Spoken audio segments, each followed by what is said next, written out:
Two hikers lost for over a week, deep in the Yukon wilderness. No food, no supplies, and winter closing in fast. This rescue just got real. Subscribe for more incredible rescue stories.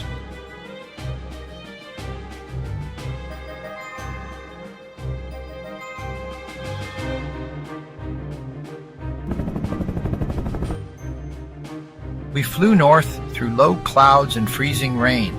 The daylight was fading, the mountains disappearing beneath snow. After hours of searching, dispatch called a sighting 70 miles east. We turned the chopper and raced the storm. When we found them, they looked more like ghosts than men. Frostbite, exhaustion, and fear written across their faces. We carried both to the helicopter, weak but alive. That day I learned something I'll never forget. In Alaska, you don't fight the wilderness, you respect it. Because if you don't, it'll take a bite out of you.